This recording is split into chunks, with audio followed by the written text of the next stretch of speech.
അസ്സലാമു അലൈക്കും വറഹ്മത്തുള്ളാഹി വബറകാതുഹു. ബിസ്മില്ലാ അൽഹംദുലില്ലാ അൽഹംദുലില്ലാഹില്ലദീ അൻസലൽ ഖുർആന ബിലിസാനിൻ അറബിയ്യിൻ മുബീൻ.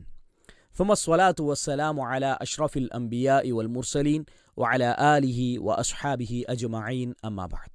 رب اشرح لي صدري ويسر لي أمري واحلل عقدة من لساني يفقهوا قولي.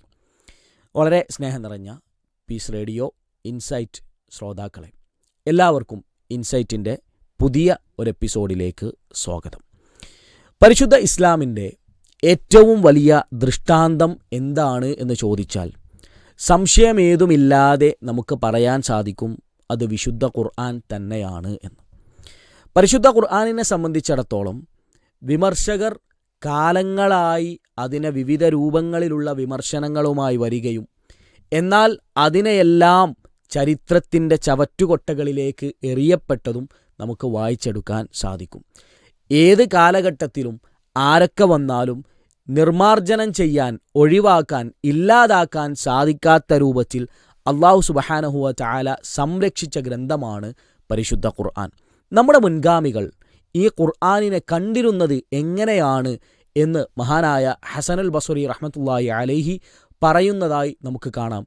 ഇന്ന മൻ കാന ഖബ്ലകും, തീർച്ചയായും നിങ്ങളുടെ മുമ്പുണ്ടായിരുന്ന ആളുകൾ ഈ കിതാബിനെ അവർ കണ്ടിട്ടുണ്ടായിരുന്നത് റഅഉൽ ഖുർആന കറസായില മിർ റബ്ബിഹിം, അത് അവരുടെ രക്ഷിതാവിങ്കൽ നിന്നുള്ള ഒരു കത്ത് രൂപത്തിലായിരുന്നു അവരതിനെ കണ്ടിരുന്നത് എന്നാണ്. ഇത് ഹസനുൽ ബസ്രി റഹ്മത്തുള്ളാഹി അലൈഹി പറയുന്നത് സ്വഹാബികളെക്കുറിച്ചാണ്. അവർ പരിശുദ്ധ ഖുർആനിനെ കണ്ടിരുന്നത് അല്ലാഹു സുബ്ഹാനഹു വ തആല അഥവാ അവരെയും നമ്മെയും സൃഷ്ടിച്ച് പരിപാലിച്ചു കൊണ്ടിരിക്കുന്ന നമ്മുടെ റബ്ബ് നമുക്ക് അയച്ചു തന്ന ഒരു കത്ത് എന്ന രൂപത്തിൽ അത്ര പ്രാധാന്യത്തോടു കൂടിയായിരുന്നു അവരതിനെ കണ്ടിരുന്നത് എന്നതാണ് ഹസനുൽ ബസ്രി റഹ്മത്തുള്ളാഹി അലൈഹി നമ്മെ ഓർമ്മിപ്പിക്കുന്നത്. എന്തുകൊണ്ടാണ് അവർ ഇത്രയധികം പ്രാധാന്യം പരിശുദ്ധ ഖുർആനിന് നൽകിയിട്ടുണ്ടാവുക? കാരണം മറ്റൊന്നുമല്ല, അല്ലാഹു സുബ്ഹാനഹു വ തആല ഈ ഗ്രന്ഥത്തിന് നൽകിയ ഫദ്ല്, അതിൻ്റെ ശ്രേഷ്ഠത അത്രത്തോളമുണ്ട് എന്നുള്ളത് കൊണ്ട് തന്നെയാണ്. മാത്രമല്ല, ഈ ഖുർആനിനെ കുറിച്ച് നിങ്ങളൊന്ന് ആലോചിച്ച് നോക്കൂ. ഖൈറുൽ കലാമി കലാമുല്ലാഹ് എന്ന് എല്ലാ വെള്ളിയാഴ്ചകളിലും നമ്മൾ കേൾക്കുന്നുണ്ട്. അഥവാ വാക്കുകളിൽ വെച്ച് ഏറ്റവും ഉത്തമമായ വാക്കുകൾ അത് അള്ളാഹുവിൻ്റെ വാക്കുകളാണ് എന്ന്. ആ ഉത്തമമായ വാക്കുകൾ അല്ലാഹു സുബ്ഹാനഹു വ തആല അവതരിപ്പിക്കാൻ വേണ്ടി നിയോഗിച്ചത് ആരെയാണ്? റൂഹുൽ അമീൻ എന്ന് വിളിച്ച മലക്കുകളുടെ നേതാവായ ജിബ്രീൽ അലൈഹിസ്സലാത്തു വസ്സലാം മുഖേനയാണ്. ആരിലേക്കാണ് അത് അവതീർണമായത്? ഖൈറുൽ ബഷർ, ബഷറിൽ അഥവാ മനുഷ്യരിൽ ഏറ്റവും ഉത്തമരായ അമ്പിയാക്കളിൽ തന്നെ ഏറ്റവും ഉത്തമനായ പ്രവാചകൻ സ്വല്ലല്ലാഹു അലൈഹി വസല്ലമക്കാണ്. ഏത് മാസത്തിലാണ് അത് അവതീർണമായത്? മാസങ്ങളിൽ ഏറ്റവും ഉത്തമമായ റമദാൻ മാസത്തിൽ. അതിൽ തന്നെ ഏറ്റവും ഉത്തമമായ രാത്രി എന്ന് പരിശുദ്ധ ഖുർആൻ പരിചയപ്പെടുത്തിയ ലൈലത്തുൽ ഖദ്രി ഖൈറും മിൻ അൽഫി ഷഹ്ർ എന്ന് പറഞ്ഞ 1000 മാസങ്ങളേക്കാൾ പുണ്യമുള്ള ലൈലത്തുൽ ഖദ്റിൻ്റെ രാത്രിയിലാണ് പരിശുദ്ധ ഖുർആൻ അവതീർണമായത്. ഇനി എങ്ങോട്ടാണത് ഇറങ്ങിയത്? അള്ളാഹുവിൻ്റെ ഭൂമിയിൽ ഏറ്റവും പുണ്യമാക്കപ്പെട്ട ഭൂമിയായ മക്കയുടെ മണ്ണിലേക്കാണ് അത് അല്ലാഹു സുബ്ഹാനഹു വ തആല അവതരിപ്പിച്ചതും. അപ്പോൾ നമ്മളൊന്ന് ആലോചിച്ച് നോക്കിയാൽ ഖുർആനിൻ്റെ യാത്ര, ഖുർആനുമായി ബന്ധപ്പെട്ട എല്ലാത്തിനും ഏറ്റവും ഉത്തമം എന്നുള്ളത് അല്ലാഹു സുബ്ഹാനഹു വ തആല നൽകിയതായി നമുക്ക് കാണാൻ സാധിക്കും. ഇനി ഖിയാമത്ത് നാൾ വരെ ഈ ഖുർആനുമായി ബന്ധപ്പെടുന്ന എല്ലാവർക്കും ആ ഔന്നത്യം, ആ ഒരു ഫദ്ല്, ശ്രേഷ്ഠത ലഭിക്കുമെന്നും റസൂലുള്ളാഹി സ്വല്ലല്ലാഹു അലൈഹി വസല്ലമയിൽ നിന്ന് ഉസ്മാൻ ഇബ്നു അഫ്ഫാൻ റളിയല്ലാഹു അൻഹു റിപ്പോർട്ട് ചെയ്യുന്ന ഒരു ഹദീസിൽ നമുക്ക് കാണാൻ സാധിക്കും. ഖാല റസൂലുള്ളാഹി സ്വല്ലല്ലാഹു അലൈഹി വസല്ലം ഖൈറുക്കും മൻ തഅല്ലമൽ ഖുർആന വഅല്ലമഹു, നിങ്ങളിലേറ്റവും ഉത്തമൻ, നിങ്ങളിലേറ്റവും നല്ലവൻ ഖുർആൻ പഠിക്കുകയും അത് പഠിപ്പിക്കുകയും ചെയ്യുന്നവനാകുന്നു എന്ന് റസൂലുള്ളാഹി സ്വല്ലല്ലാഹു അലൈഹി വസല്ലമ പറഞ്ഞതായി നമുക്ക് കാണാൻ സാധിക്കും.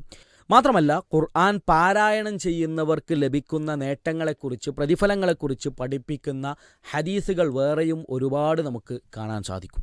ഒരു ഉദാഹരണം, ആയിഷ റളിയല്ലാഹു അൻഹ ഉമ്മുൽ മുഅ്മിനീൻ റസൂലുള്ളാഹി സ്വല്ലല്ലാഹു അലൈഹി വസല്ലമയുടെ പത്നിയും നമ്മുടെ ഉമ്മയുമായ ആയിഷ റളിയല്ലാഹു അൻഹ നബി സല്ലല്ലാഹു അലൈഹി വസല്ലമയിൽ നിന്ന് റിപ്പോർട്ട് ചെയ്യുന്ന ഒരു ഹദീസിൽ കാണാം, ഖുർആൻ ഓതുന്നവർ അവർ അഹ്ലുല്ലാഹി വഖാസ്വതുഹു, അള്ളാഹുവിൻ്റെ ഏറ്റവും സ്പെഷ്യലായിട്ടുള്ള ടീമുകളാണ്, അള്ളാഹുവിൻ്റെ ആളുകളാണവർ എന്ന രൂപത്തിലാണ് റസൂലുള്ളാഹി സ്വല്ലല്ലാഹു അലൈഹി വസല്ലമ പരിചയപ്പെടുത്തിയത് എന്ന്. ഇനി നമ്മളൊക്കെ കേട്ട് പരിചയിച്ച മറ്റൊരു ഹദീസ്, റസൂലുള്ളാഹി സ്വല്ലല്ലാഹു അലൈഹി വസല്ലം പറയുന്നു, അലിഫ് ലാം മീം എന്നുള്ളത് ഒരക്ഷരമല്ല. അലിഫുൻ ഹർഫ് വലാമുൻ ഹർഫ് വമീമുൻ ഹർഫ്.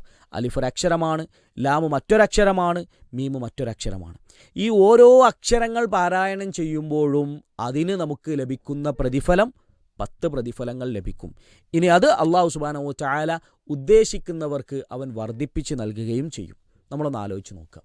സൂറത്തുൽ ഫാത്തിഹയിൽ മാത്രം 100-ലധികം അക്ഷരങ്ങളുണ്ട് എങ്കിൽ ഒരു ദിവസം 17 തവണ നിർബന്ധമായും നമ്മൾ സൂറത്തുൽ ഫാത്തിഹ പാരായണം ചെയ്യുന്നുണ്ടെങ്കിൽ എത്ര പ്രതിഫലം! നല്ല ഇഖ്ലാസോടുകൂടി നിയ്യത്തോടു കൂടിയാണ് നമ്മൾ പാരായണം ചെയ്യുന്നത് എങ്കിൽ നമുക്ക് എത്ര പ്രതിഫലം ഇതുകൊണ്ട് മാത്രം കിട്ടും. ഒരു 100-ലധികം അക്ഷരങ്ങൾ എന്ന് പറയുമ്പം 100 × 10 1200-ലധികം പ്രതിഫലം സൂറത്തുൽ ഫാത്തിഹ ഒരു തവണ ഓതുമ്പോൾ മാത്രം നമുക്ക് കിട്ടുന്നു. അപ്പോൾ 17 തവണ ഓതുമ്പോൾ, ഇനി അതിനപ്പുറം നമസ്കാരത്തിൽ തന്നെ സൂറത്തുൽ ഫാത്തിഹയ്ക്ക് ശേഷം നമ്മൾ വിവിധ സൂറത്തുകൾ പാരായണം ചെയ്യുന്നു, അതിൽ അക്ഷരങ്ങൾക്കനുസരിച്ച് നമുക്ക് പ്രതിഫലം ലഭിക്കും. അത് കൂടാതെ സ്ഥിരമായി നമ്മൾ ഖുർആൻ ഓതുന്നുണ്ടെങ്കിൽ നിർബന്ധമായും നമ്മൾ ഓതണം. ഖുർആൻ ഓതാത്ത ഒരു ദിവസം നമ്മുടെ ജീവിതത്തിൽ ഉണ്ടാവാൻ പാടില്ല. ആ രൂപത്തിൽ എല്ലാ ദിവസവും 1, 2, 3, 4 ജുസ്ഉകൾ നമ്മൾ പാരായണം ചെയ്യുന്നുണ്ടെങ്കിൽ എത്ര പുണ്യങ്ങളാണ് സഹോദരന്മാരെ നമ്മുടെ വലത്തേ ഭാഗത്ത് കനം തൂങ്ങുന്ന രൂപത്തിൽ അള്ളാഹുവിൻ്റെ മീസാനിൽ മറ്റൊന്നും ഉപകാരപ്പെടാനില്ലാത്ത നാളിൽ നമുക്ക് ഉപകാരപ്പെടുന്നതായി നമുക്ക് വേണ്ടി രേഖപ്പെടുത്തുക എന്ന് നമ്മൾ ആഴത്തിൽ ചിന്തിച്ചു നോക്കുക. അതിലുമുപരി നാളെ പരലോകത്ത് മറ്റാരും നമ്മെ തുണക്കാത്ത ദിവസം, യൗമ യഫിറുൽ മർഉ മിൻ അഖീഹി, തൻ്റെ സഹോദരനിൽ നിന്നുപോലും മനുഷ്യൻ രക്ഷപ്പെട്ടോടുന്ന ദിവസം, വ ഉമ്മിഹി വ അബീഹി വ സ്വഹിബതിഹി വബനീഹി, മക്കളിൽ നിന്നും ഭാര്യയിൽ നിന്നും ഉമ്മയിൽ നിന്നും ഉപ്പയിൽ നിന്നും രക്ഷപ്പെട്ടോടുന്ന ആ ദിവസം. മറ്റൊരു സൂറത്തിൽ പറഞ്ഞ പോലെ വമൻ ഫിൽ അർദി ജമീഅൻ സുമ്മ യുൻജീഹി, ഭൂമിയിലുള്ള സർവ്വ മനുഷ്യരെയും നരകത്തിലേക്ക് ഇട്ടിട്ടാണെങ്കിൽ പോലും റബ്ബേ എന്നെ മാത്രം രക്ഷപ്പെടുത്തുമോ എന്ന് ചോദിക്കുന്ന ദിവസം. ആ ദിവസം അഥവാ നമ്മുടെ വായകൾക്ക് സീല് വെക്കപ്പെടുന്ന, വതുകല്ലിമുന ഐദീഹിം, കൈകൾ സംസാരിക്കുന്ന, വതഷ്ഹദു അർജുലുഹും, കാലുകൾ അതിന് സാക്ഷി പറയുന്ന ദിവസം. ആ ദിവസം നമുക്ക് വേണ്ടി ശഫാഅത്തിന്, നമുക്ക് ശുപാർശ ചെയ്യാനായി ഖുർആൻ ഉണ്ടാകുമെന്നും റസൂലുള്ളാഹി സ്വല്ലല്ലാഹു അലൈഹി വസല്ലമ പഠിപ്പിക്കുന്നു. ഇഖ്റഉൽ ഖുർആൻ, നിങ്ങൾ ഖുർആൻ ഓതുക.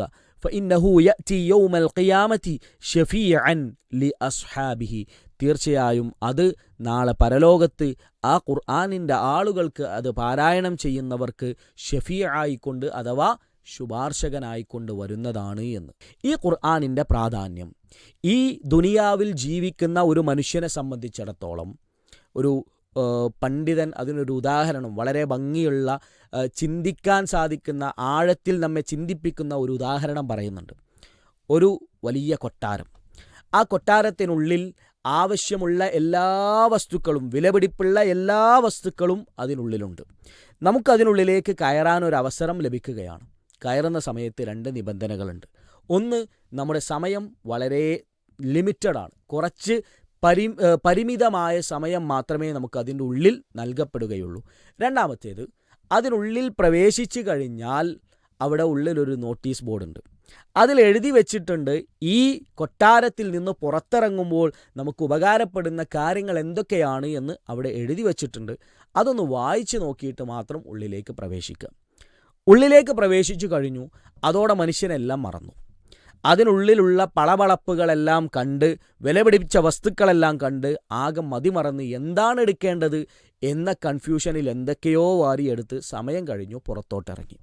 ഇത് സത്യത്തിൽ പറഞ്ഞ് മനുഷ്യൻ്റെ ജീവിതത്തെക്കുറിച്ചാണ്. ഈ 2 നിബന്ധനകളോട് കൂടിയാണ് അല്ലാഹു സുബ്ഹാനഹു വ തആല നമ്മെ ഭൂമിയിലേക്ക് അയച്ചത്. അഅമാറു ഉമ്മത്തി മാ ബൈന 60 വ 70, എൻ്റെ ഉമ്മത്തിൻ്റെ പ്രായം 60-ൻ്റെയും 70-ൻ്റെയും ഇടയിലാണ് എന്ന് റസൂലുള്ളാഹി സ്വല്ലല്ലാഹു അലൈഹി വസല്ലമ പറഞ്ഞു. ആ 60-ൻ്റെയും 70-ൻ്റെയും ഇടയിലുള്ള, അതിൽ കുറച്ചും കൂടി കൂടിയ ബോണസ് കിട്ടി, അൽഹംദുലില്ലാ. ആ ഒരു സമയം മാത്രമേ ഉള്ളൂ. ആ ഒരു സമയത്ത് ഇവിടെ ഭൂമിയിൽ ജീവിക്കുമ്പോൾ, ഇവിടെ നിന്ന് ഈ ഒരു ജീവിതം അവസാനിപ്പിച്ച് മരണമാകുന്ന വാതിൽ കടന്ന് അടുത്തൊരു ലോകത്തേക്ക് പോകുമ്പോൾ അവിടെ നമുക്ക് ഉപകാരപ്പെടുന്ന കാര്യങ്ങൾ എന്തൊക്കെയാണ് എന്ന് വ്യക്തമായി പഠിപ്പിക്കാൻ അള്ളാഹു അവതരിപ്പിച്ച ഗ്രന്ഥമാണ് പരിശുദ്ധ ഖുർആൻ. ഇപ്പോൾ മനസ്സിലായിട്ടുണ്ടാകും എന്തുകൊണ്ടാണ് സ്വഹാബികൾ ഈ ഒരു ഗ്രന്ഥത്തെ അള്ളാഹു അയച്ച ഒരു കത്ത് എന്ന രൂപത്തിൽ നമുക്ക് പ്രിയപ്പെട്ട ഒരാൾ നമുക്കൊരു കത്തയച്ചാൽ എത്ര ആകാംക്ഷയോടെ താല്പര്യത്തോടെ കൂടി നമ്മളത് വായിച്ചു നോക്കും. അതിനേക്കാളൊക്കെ താല്പര്യത്തോടു കൂടി അവർ അള്ളാഹുവിൻ്റെ കലാമിനെ വായിച്ചതും അത് പഠിച്ചതും പഠിപ്പിക്കാനായി തങ്ങളുടെ ജീവിതം മുഴുവൻ ഒഴിഞ്ഞുവെച്ചതും ഇതുകൊണ്ടായിരുന്നു എന്ന് നമുക്ക് മനസ്സിലാക്കാൻ സാധിക്കും. അതുകൊണ്ട് തന്നെ പരിശുദ്ധ ഖുർആനിൻ്റെ പഠിതാക്കളാകാൻ നമ്മൾ ശ്രദ്ധിക്കുക. ഖുർആൻ ഓതാത്ത ഒരു ദിവസം പോലും നമ്മുടെ ജീവിതത്തിൽ വന്നു പോകില്ല എന്ന് നമ്മൾ ഉറപ്പുവരുത്തുക. അല്ലാഹു സുബ്ഹാനഹു വ തആല അനുഗ്രഹിക്കുമാറാകട്ടെ. വസല്ലല്ലാഹു അലാ റസൂലിന മുഹമ്മദ്. വസ്സലാമു അലൈക്കും വറഹ്മത്തുള്ളാഹി വബറകാതുഹു.